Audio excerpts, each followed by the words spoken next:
Okey, seterusnya untuk lesson kita ni, kita pergi pada ni kelas 7.1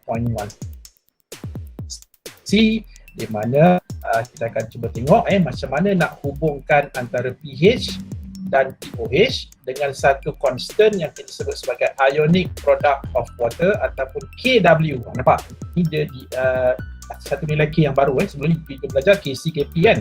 Sekarang ada KW. And then in 7.1D, saya akan ajar you all pula apa itu pH, apa itu pOH, and what is PKW.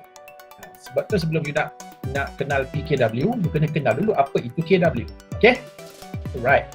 Okay, kelas.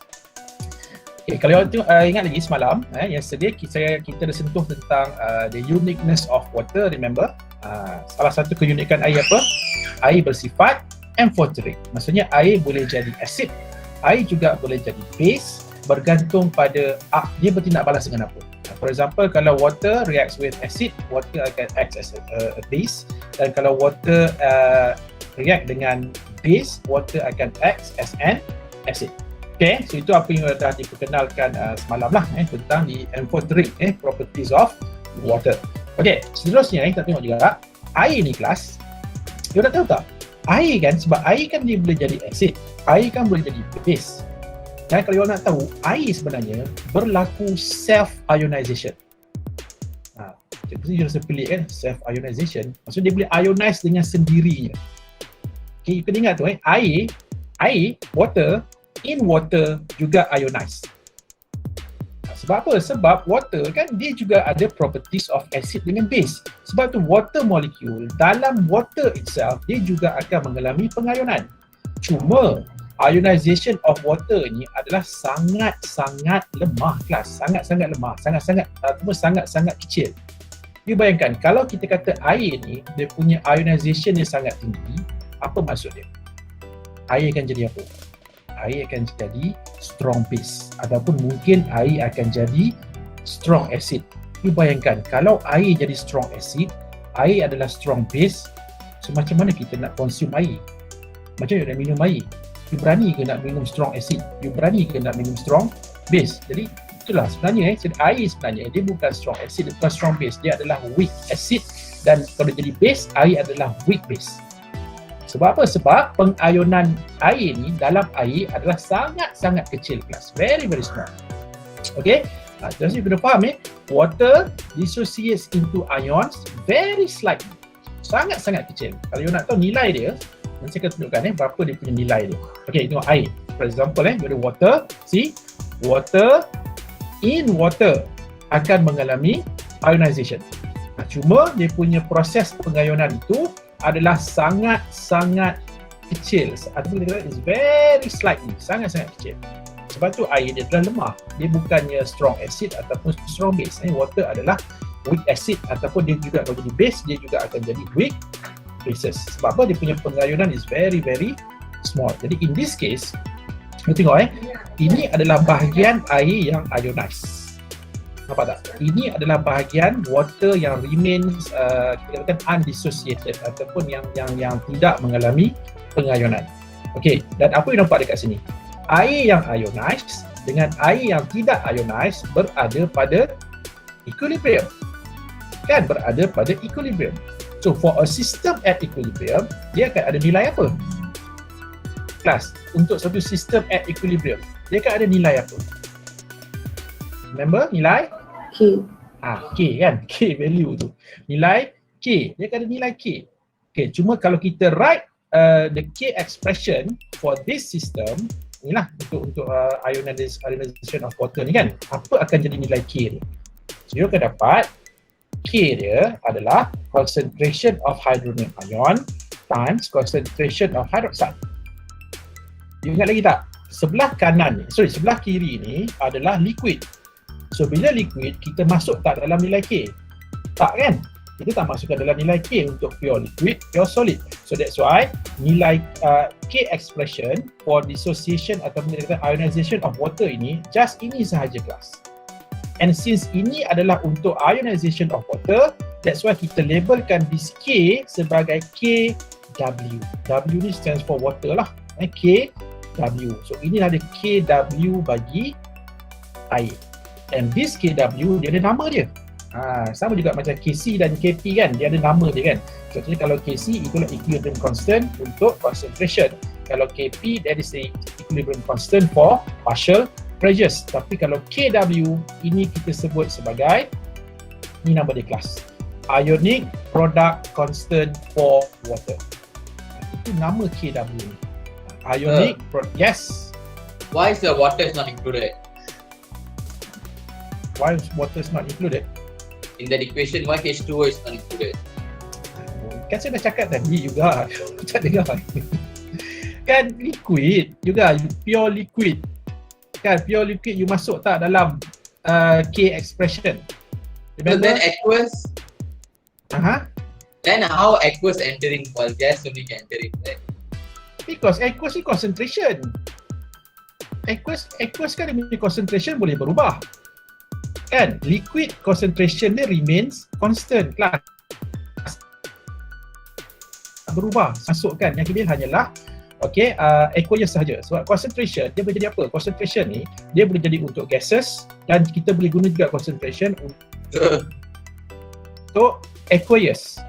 Yes. Kita tak dengar sangkut kan. Sekarang dengar. Sekarang dengar sir. Sekarang Robert. Okay. Tak, saya ulang balik macam ni kelas. You all kita recall balik, you all belajar dalam chapter 6. Kan chapter 6 bila you tuliskan K, K, so kita tak masukkan pure liquid dan juga pure solid, especially untuk KC. Remember KC concentration. Why? Because pure liquid the concentrations are constant. Concentration ni tak berubah untuk liquid. Tetapi untuk aqueous ni adalah untuk larutan. Larutan ini dia boleh berubah dia punya kepekatan sebab larutan ni bergantung pada apa? Kepekatan dia bergantung pada apa? Bergantung pada moles dia, bergantung pada volume. Kan maksudnya concentration boleh berubah. Tapi kalau pure liquid, for example, you ada 1 liter air dengan you ada 500 ml of air, berbeza ke kepekatan? Berbeza tak kelas? Kalau you ada 1 liter air dengan 0.5 liter of air. Beza tak? Tak sama kan, tak berubah kan. Itu sebab pure liquid dia punya concentration tak berubah. Dia tak bergantung pada kuantiti dia. Sama saja throughout dia punya tak kisah whatever dia punya volume. So that's why dalam kes ni kita tak masukkan the liquids. Tapi aqueous adalah larutan. Larutan ini you can lagi tak macam mana kita kira kepekatan moles of solute divided by volume of solution in liters. Jadi maksudnya apa? Kepekatan dia bergantung kepada bilangan mole solute ataupun dia punya isi padu larutan. Sebab tu dia boleh berubah. Tapi kalau air tak, air dia kan sama saja, liquid sama saja, tak berubah. So that's why in this case dalam KW kita tak masukkan liquids, the liquids tak masukkan. Okay, sebab tu KW hanya kita ambil dia punya ini sahaja. And that's why kalau you tengok nama bagi KW ni apa? Ionic product. Ionic product constant for water. Sekarang apa product of ionization of water? Kita ada ion hydronium, kita ada ion hydroxide. Hydroxide ion dan juga hydronium ion. Itu nama KW ni, ionic product constant for water. Okay. Dan since this is a constant value, that's why dia ada satu nilai. Dan dia punya nilai di kelas ni nak tengok nilai dia 1 times 10 to the power of negative 14. So this is the value of ionization, ionic product constant for water at 25 degree Celsius.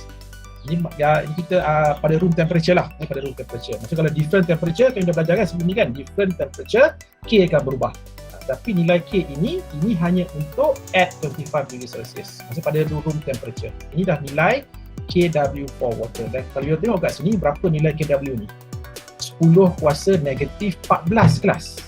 Maksudnya nilai KW ni sangat-sangat rendah. Ini menunjukkan apa? Water ionized sangat-sangat kecil.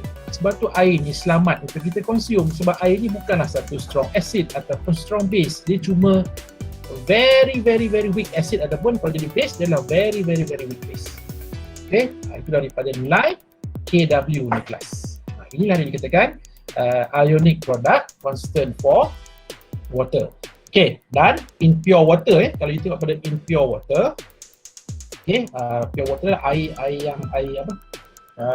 yang asli tu lah, air yang kita consume hari-hari tu kan, yang kita guna hari-hari tu, in pure water. Okay, kita dapati concentration of hydronium dan juga concentration of hydroxide dia adalah sama, which is 1 times 10 to the power of negative 7 molar, dan disebabkan oleh the concentration of these two ions are the same. So that's why sebab itulah air yang kita consume hari-hari itu adalah neutral. Sebab tu pure water dia punya pH dia adalah 7. Okay, kenapa? Sebab ratio sebab nisbah antara kepekatan hydronium dan hydroxide dia adalah sama. Sebab itulah pure water dia punya pH adalah 7 plus. pH dia adalah 7. Okay, ini kita cerita pure water tau. Sebab sekarang ni kan ada produk-produk yang water filter yang jual apa, alkaline water ataupun air RO lah, itu semua cerita lain. Ini yang saya cerita ni adalah untuk pure water. Pure water dia punya pH dia adalah 7 ataupun neutral. Why? Because the concentration of hydronium dan hydroxide di dalam pure water adalah sama. Tapi let's say kalau kita ubah salah satu kepekatan ini, air akan berubah sifat, sama ada dia akan jadi acidic, dia akan jadi basic, bergantung kepada which concentration is higher. Tapi untuk pure water, dua-dua ni sama, kepekatan ni sama. Hydronium dan hydroxide adalah sama dalam pure water class.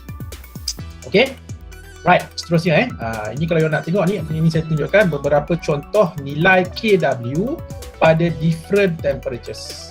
Pada different temperatures. Jadi kita tengok kat sini lah.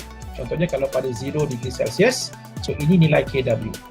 Tapi kalau pada room temperature tadi, see, 1 times 10 to the power of negative 14. Okay? Dan seterusnya kita tengok pula apa hubungan antara kepekatan of the concentration of hydronium dengan the concentration of hydroxide. Okay? Right, seterusnya Okay, kelas. Remember tadi yang saya cakap tadi kan, apabila berlaku sahaja perubahan, let's say berlakunya changes in the concentration of hydronium, dia akan menyebabkan apa tahu? Dia akan menyebabkan an inverse changes pada concentration of hydroxide. Contohnya kan, macam air tadi. Let's say kalau kita increasekan kepekatan hydronium, so apa jadi pada hydroxide? Hydroxide akan berkurangan. Jadi bila hydronium bertambah, hydroxide berkurangan, apa jadi? Larutan air tadi akan jadi acidic. Tapi let's say kalau hydroxide itu kita increasekan, so apa akan jadi pada hydronium? Hydronium akan berkurangan. Jadi bila hydroxide bertambah kepekatan dia, so dia akan jadi basic. So that's why itulah dia tekan hubungan antara hydronium dan hydroxide. Jadi remember, the higher the concentration of hydronium, the lower the concentration of hydroxide, ataupun vice versa lah, ataupun the higher the concentration of hydroxide, so kita akan dapati concentration of hydronium akan berkurangan plus. Okay, keep in mind guys. Okay, jadi kita ingat dalam suatu aqueous solution ataupun aqueous system, kedua-dua ion ini are present. Apa kedua-dua ion tu? Hydronium, hydroxide. Ingat tau, dalam suatu aqueous solution, both of these ion are always there. Dalam tu akan ada. Dalam tu ada hydroxide, dalam tu ada hydronium. Cuma apa yang membezakan macam ni kelas. Kalau larutan itu adalah acidic, apa kepekatan yang tinggi? Hydronium dia banyak, hydroxide dia kurang. Sebab tu larutan tu jadi acidic. Sebab ratio ataupun nisbah antara hydronium dengan hydroxide itu, hydronium is more than hydroxide. Sebab tu larutan tu bersifat acidic. Tapi let's say kalau you ada satu basic solution, kepekatan apa yang tinggi? Hydroxide yang tinggi, hydronium tu yang rendah. Tapi let's say kalau kita ada suatu neutral aqueous solution, contohnya macam pure water tadi kan, ataupun apa-apa larutan lah yang bersifat neutral ni, so kita akan dapati the concentration of hydronium dan juga the concentration of hydroxide adalah the same. Okay, tapi keep in mind guys, dalam apa-apa aqueous system ataupun apa-apa aqueous solution, okay, dalam tu akan always ada these two ions, hydronium, hydroxide.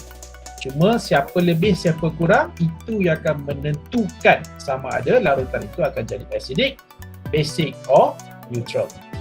Okay? Right. Okay, seterusnya. Ni pun saya nak tunjukkan juga. Sebab kadang you pernah dengar tak perkataan alkaline kan? Alkaline. Contoh macam kalau you beli bateri kan, for example ada alkaline battery kan? Alkaline. Apa maksud alkaline tu sebenarnya? Kalau you nak tahu, alkaline ni bermaksud basic solution. The other name for basic solution adalah alkaline.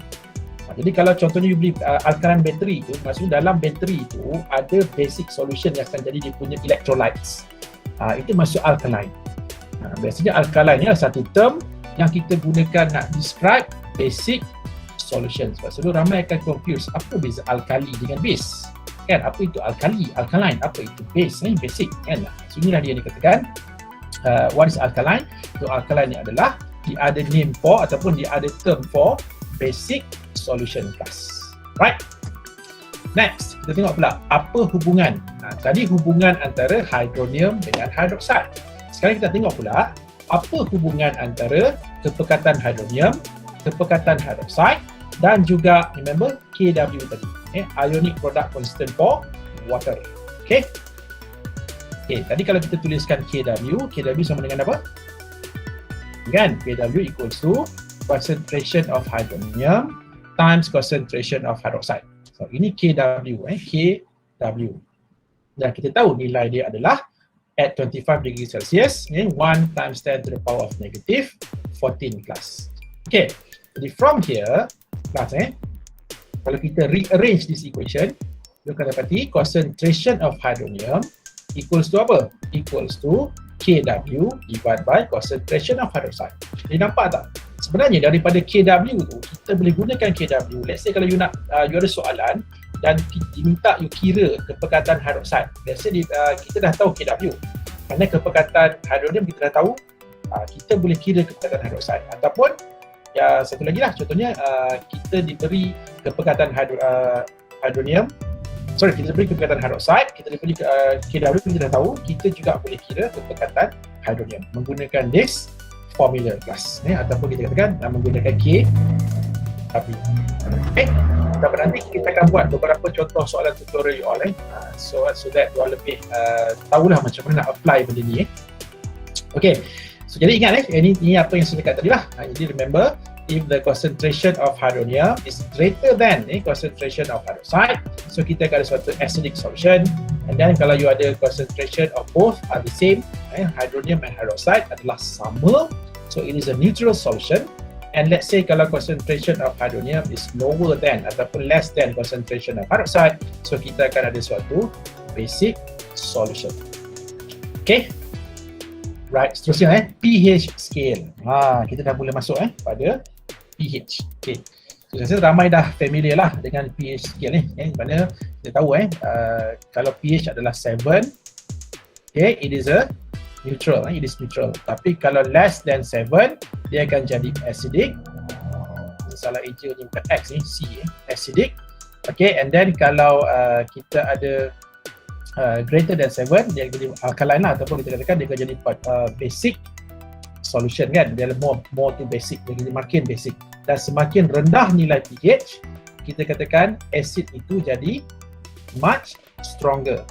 Okay, ataupun kalau dia punya value of pH adalah close to 14, so dia adalah strong base. Normally kalau weak base, dia punya nilai dia somewhere between 9 to 11 itu biasanya adalah untuk weak base lah. Sama juga dengan weak acid, strong acid dia punya nilai pH akan menghampiri kosong.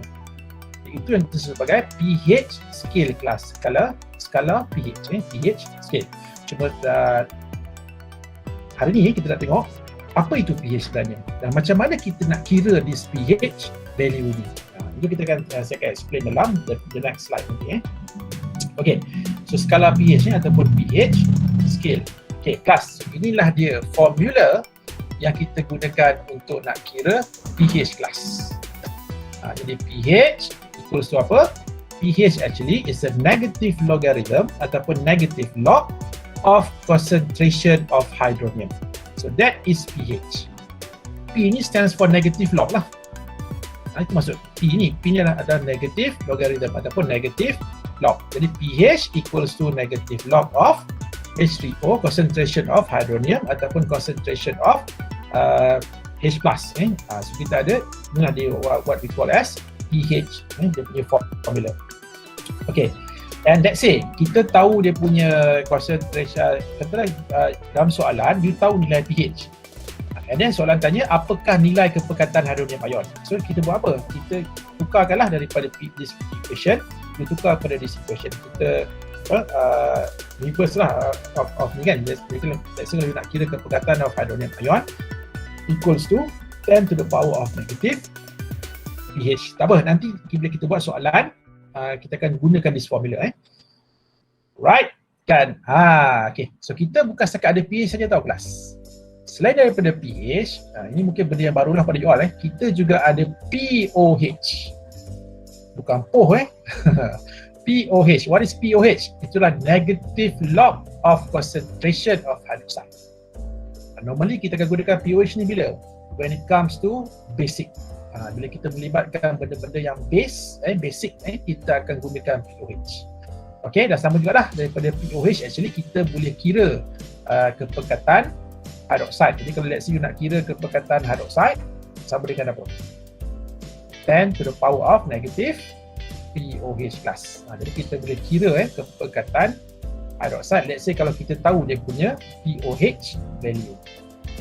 Okay, jadi ingat macam mana kita nak baca pH ni kelas? Remember, so kalau kepekatan hydronium itu tinggi, you akan dapat pH itu rendah. Jadi maksudnya apa? Kita akan ada suatu strong acid. Ingat the lower the pH, acid itu jadi makin kuat. Makin kuat dia punya acidity dia. Tapi let's say kalau the concentration of hydroxide itu tinggi, nilai POH tu makin rendah. So kalau dia macam ni tau, kalau POH rendah, maksud dia pH akan tinggi. So kalau POH rendah, pH tinggi, apa maksud? Kita akan ada suatu strong base. Ini strong ataupun stronger base class. Okay, so itu kita lihat apa beza antara pH dengan POH. Okay, dan ini saya semua dah tahulah untuk suatu neutral solution, okay, dia punya pH value is 7. Okay, tapi kalau untuk acidic, dia punya value is less than 7. Okay, dan untuk basic solution, dia punya value of pH adalah greater than 7. Cuma itulah sayanglah sebab you all tak dapat nak buat this amali. Sebenarnya dia punya eksperimen yang last tu, eksperimen 6 adalah inilah, you all akan belajar macam mana nak menguji nilai pH ni menggunakan beberapa indikator. Kita ada pH paper, kita ada pH meter, and ada juga beberapa indikator yang you all akan guna. Cuma itulah nak buat macam mana kan. Tak dapat nak buat amali lah semester ni untuk this pH measurement tapi tak apalah tak apa, tak ada rezeki you all semester. Okay, right, so ni pula ada satu diagram ni. Inilah beberapa contoh kalau you nak tahu lah cuma ada satu benda yang saya nak highlightkan dekat sini. Kita tengok kat sini, nampak pH of blood. Nampak pH kita punya darah, nampak berapa ni? 7.4 plus. Kalau nak tahu kita punya darah ni, untuk pH darah dia punya nilai dia 7.4 kelas. Kalau you nak tahulah, kita punya darah ni, darah manusia ni, dia punya pH value is 7.4. Dia agak slightly basic. Tapi kalau you nak tengok kita punya apa? Stomach acid. Inilah selalu siapa yang ada masalah gastrik ni, inilah sebab apa? Sebab you tengok kita punya apa nama dalam perut tu, dia punya apa? Juice gaster, you belajar dalam biologi tu kan. Itu stomach acid lah. Ya betul gastric juice kan. So itu adalah inilah stomach acid. You tengok dia punya pH dia berapa tau kelas? 1, 2, 3. Dia punya nilai pH tu. Maksudnya sebenarnya kita ni kelas, hari-hari kita bawa strong acid ni bersama-sama dengan kita. Kita tak tahu tu. Okay, dalam perut kita ni ada strong acid tau. Dibayangkan kalau kita punya juice gaster ni ataupun gastric acid ni tidak bersifat strong acid, apa akan berlaku? Digestion tu susah nak berlaku lah. Sebab tu kita punya dalam perut kita ni gastric juice ni dia bersifat strong acid supaya senang untuk proses digestion tu. Cuma dia akan jadi masalah pada siapa yang ada gastrik lah, ataupun siapa yang ada ulcer dekat dalam dia punya dinding usus kan. So dia akan ada complication sikit lah. Okay, tu sedikit lah tentang beberapa contoh. Nanti you boleh tengok lah kat sini. Contohnya kalau you nak tahu macam vinegar, nampak cuka cuka tu dia weak acid. Nampak dia punya nilai dia 2.4 to 3.4 saja biasanya. Okay, dan juga kalau you nak tahu you punya urine ni, air kencing you all tu. Okay, ni depends lah. Kadang-kadang air kencing ni dia punya pH tu bergantung kepada apa kita consume juga. Tapi kalau biasanya dia punya range of dia punya pH adalah from 4.8 to 7.5. Kalau you nak, you boleh test sendiri lah. You beli pH paper, you boleh test you punya urine urine test. Okay, right.